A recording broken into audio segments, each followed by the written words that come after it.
ए इकडे बघा, हाय करा, हाय करा, हाय करा पिलू, हाय. ए तू कुठे चालला, कुठे चालला तू? मंदिरामध्ये? कोणत्या मंदिरात चाललाय? शंकर भगवानच्या. ते आपण महादेवाच्या मंदिरात चाललोय. तीच घाई चालली त्याची की चल म्हणून मम्मा, चला आपण जाऊया आता. काय झालं? काय काय बाय. हाय करा, हाय करा, हाय. ब्लँकिश करा, ब्लँकिश. वा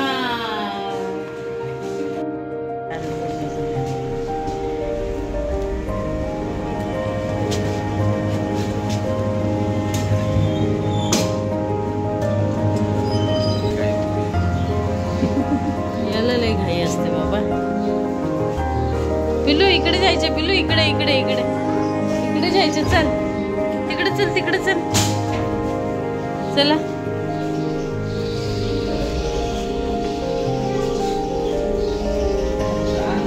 ए थांब, पाऊस आहे, पाऊस आहे.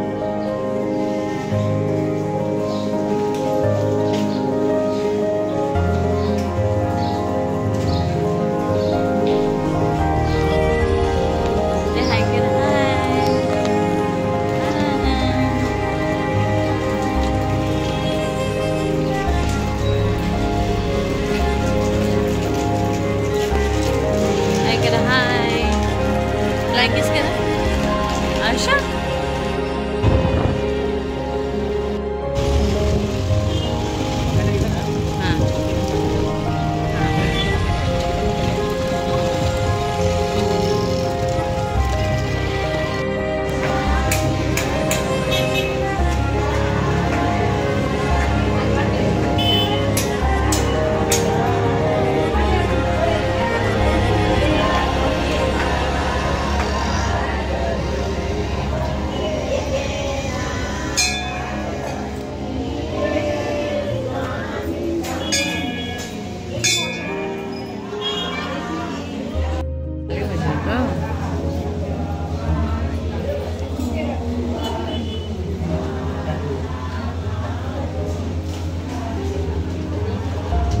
ते मी घरी आली, पण कसं येताना मला दाखवता नाही आलं कारण की पाऊस भरपूर होता. त्यामुळे मी घरी आली. इथे आता मी मटकी मिसळ बनवणार आहे. मटकी घेतली इथे स्वच्छ धुवून. त्यानंतर इथे गरम करायला ठेवलेले पाणी, त्या पाण्यामध्ये मी आता हळद मीठ वगैरे टाकून घेणार आहे. आणि त्याच्यानंतर जी मटकी आपण धुवून घेतलेली आहे ती पण यामध्ये मी टाकून घेणार आहे. आणि मस्त 15 ते 20 मिनटं, 20 मिनटं पण भरपूर झाले, 10 ते 15 मिनटं तुम्ही तिला शिजवून घ्यायचे. ते बघा इथे मी मीठ पण टाकलेलं आहे. आता ही मटकी जी आहे स्वच्छ धुवून घेतलेले साफ करून ती आता इथे आपल्याला टाकून घ्यायची आहे शिजायला. एकदम पण शिजवायची नाही आहे, मीडियम शिजवायची, जेणेकरून आपण जेव्हा फोडणीला देणार तेव्हा ती परत शिजली जाणार. त्यामुळे इथे आपल्याला फक्त त्याची चव येण्यासाठी चांगली म्हणून आपण ही प्रोसिजर करून घेतो. ते बघा इथे चांगली मस्त आता उकळी आलेली. ही 10 ते 15 मिनटंच ठेवलेले, जास्त वेळ ठेवलेलं नाही आहे मी. तर आता आपण इथे गॅस बंद करूया. त्यानंतर इथे मी मसाला काय काय लागणार आहे ते घेतलेलं आहे. इथे मी खोबरं घेतलं आहे, सुकं खोबरं, कांदा, कढीपत्ता, मिरची, टॅमॅटो, लसूण आणि इथे अद्रक घेतलं आहे. तर एवढा हा जो मसाला आहे तो आपल्याला सर्व भाजून घ्यायचा. तर इथे आता जे खोबरं घेतलं आहे, खोबरं पण असं चांगलं भाजून घ्यायचं. थोडंसं तेल टाकायचं आहे आणि तेलामध्ये भाजून घ्यायचं, जेणेकरून कसं जेव्हा आपण मसाला बनवू तेव्हा तो खायला चांगला लागेल त्यासाठी. इथे चांगलं बघा आता झालेलं आहे, उकळी आलेली आहे. आता इथे मी गॅस बंद करते. तर इथे खोबरं आता भाजत आलं आहे चांगलं.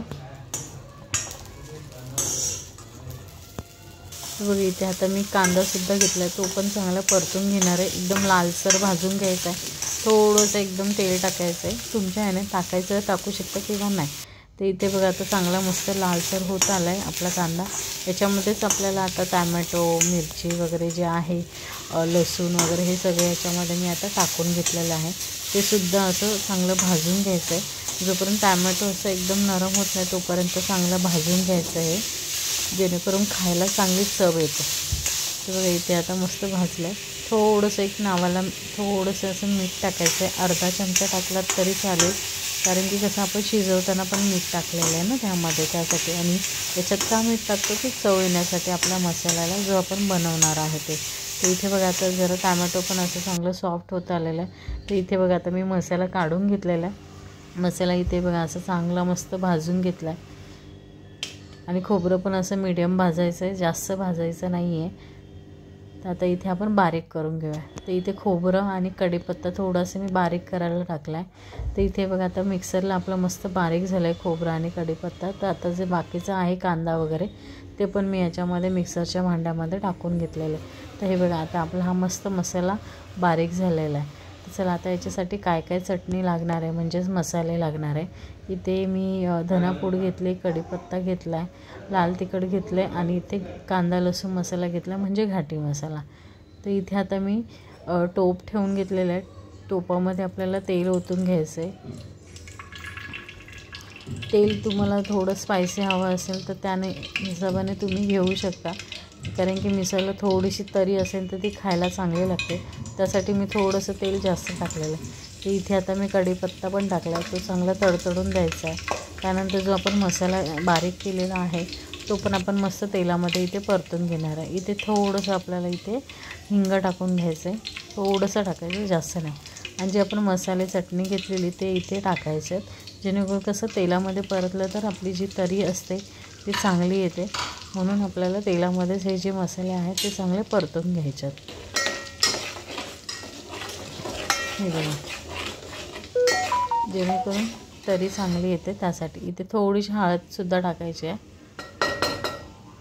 कारण की ऑलरेडी आपण हळद टाकलेली शिजवताना मटकीमध्ये. तर इथे पण मी थोडीशी हळद टाकले.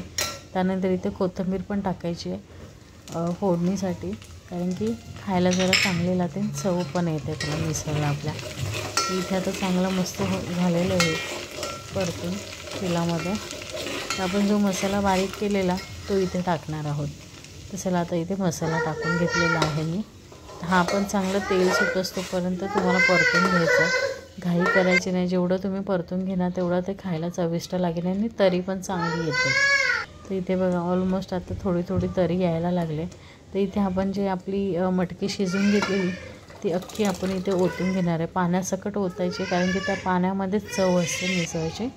तर इथे पाण्यासकट, आणि याच्यामध्ये जे आपण पाणी ॲड करणार आहे ते आपलं गरम पाणी असणार आहे. ते पण मी इथे साईडला बघा ठेवलेले, त्याच टोपात ठेवले ज्या टोपात मी मटकी शिजवून घेतलेली आहे. तर इथे मी पाणी ठेवलेलं आहे. तर इथे पाणी पण छान गरम झालं आहे. ते पण इथे तुम्ही तुमच्या अंदाजेनुसार इथे तुमची प्रोसिजर झालेली आहे. तर चला आता बाय, आपण नेक्स्ट व्हिडिओमध्ये भेटूया. तर हे बघा अशा प्रकारे मस्त मिसळ रेडी झालेली आहे. तुम्हाला जर आवडली असेल माझी रेसिपी तर नक्की लाईक आणि सबस्क्राईब करायला विसरू नका, आणि कमेंट पण. बाय.